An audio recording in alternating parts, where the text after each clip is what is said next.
बिस्मिल्लाहिर्रहमानिर्रहीम। आज हम डिस्कस करें वेक्टर एंड टेंसर। मेरे चैनल का नाम आसम महमूद एपी मैथमेटिक्स है। यहाँ पर एफएससी, बीएस, एमएससी मैथमेटिक्स को डिस्कस किया जाता है। आप मेरे चैनल को सब्सक्राइब करें, लाइक करें और वीडियोस को आगे शेयर करें। आज हम डिस्कस कर रहे हैं वेक्टर एंड टेंसर को। तो हमारा काम आज जो मेन है, हम गॉस डाइवर्जेंस थ्योरम और स्टोक्स थ्योरम को चेंज करेंगे वेक्टर टेंसर नोटेशन में। तो देखिए हमारे पास जो गॉस डाइवर्जेंस थ्योरम है, double integral surf S A dot N unit vector D S triple integral del dot A D V. तो देखिए हमारे पास यहाँ ए वेक्टर है, ये हमारे पास है। चेंज करेंगे हम double integral S A dot N unit vector D S triple integral del dot A vector D V. तो देखिए हमारे पास जो वेक्टर ए है, इसको हम लिखेंगे कंपोनेंट फॉर्म में। वेक्टर ए है a1 e1 a2 e2 plus a3 e3। देखिए यहाँ a1 e1 a2 e2 की वेरिएशन सेम है, जिसको हम लिख सकते हैं ai ei। अब हमारे पास यहाँ n यूनिट वेक्टर है, जिसके component n1 e1 n2 e2 n3 e3। देखें n1 e1 n2 e2 दोनों की वेरिएशन सेम है, इसको हम लिख सकते हैं ni ei। तो देखिए यहाँ a dot n unit vector, a और n यूनिट वेक्टर क्या है, डॉट मल्टीप्लिकेशन। देखें i dot i1 a2 dot e2 1 e3 dot e3 1। तो हमारे पास क्या आ जाएगा, a1 n1 a2 n2 a3 n3। क्योंकि जब डॉट पर डालें e1 dot e1 1 e2 dot e2 1 e3 dot e3 1, क्योंकि e1 dot e1 1 e2 dot e2 1 e3 dot e3 1। देखें अब इन दोनों के इंडिसेस सेम है, तो इसको मैं लिखता हूँ a i n i।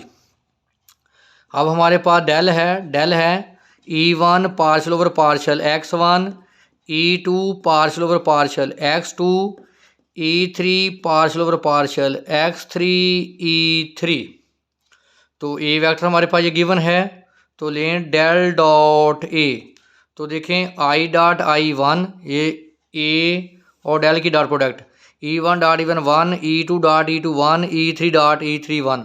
तो क्या आ जाएगा, partial a1 over partial x1 partial a2 over partial x2 partial a3 over partial x3, जिसको हम लिख सकते हैं partial ai over partial xi।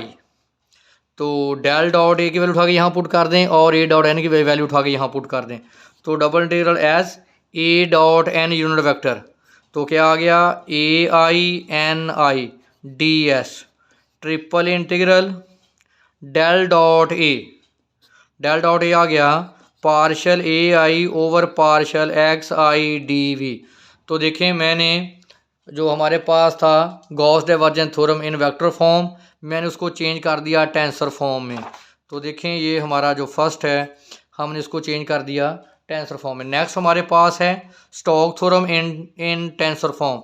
हमारे पास जो स्टोक्स थ्योरम है वो in term of vector form है, तो हम अब इसको चेंज करेंगे। देखें ये वेक्टर फॉर्म में है, हम इसको अब चेंज करेंगे टेंसर नोटेशन में।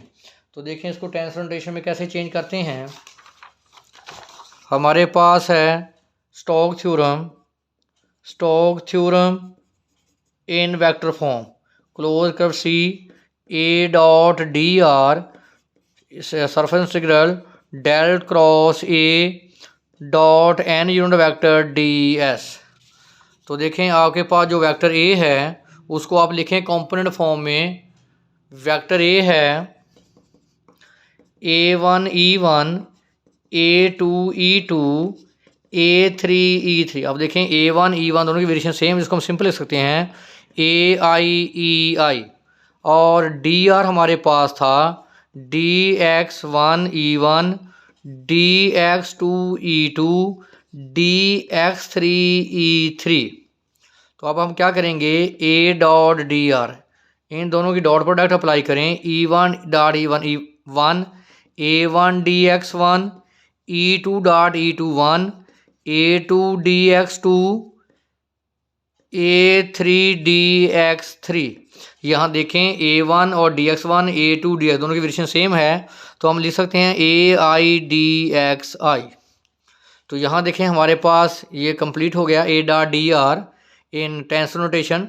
डेल क्रॉस ए यानी ये क्या है, किसकी डेफिनेशन, कर्ल की। तो कर्ल की डेफिनेशन के मुताबिक आपके पास टेंसर नोटेशन क्या थी, epsilon I J K partial A K over partial X जे। ये मैंने लिख दिया डेल क्रॉस ए की डेफिनेशन यानी कर्ल की डेफिनेशन। तो अब आप del cross A dot N unit vector, तो epsilon I J K partial A K over partial X जे, तो क्या आ गया dot N unit vector.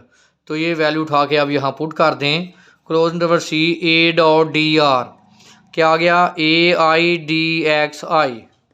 Surface integral S del cross A unit vector value epsilon I J K partial A K over partial X J N unit vector D S.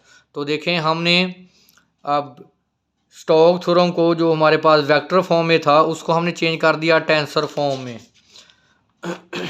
देखें हमने इसको tensor form में change कर दिया, तो ये हमारे पास जो स्टोक्स थ्योरम था वो वेक्टर फॉर्म में था, वेक्टर फॉर्म में हमने इसको चेंज कर दिया टेंसर फॉर्म में। तो देखें ये इंपॉर्टेंट लेक्चर था, इसमें अगर कोई इशू हो तो आप हमारे साथ डिस्कस कर सकते हैं।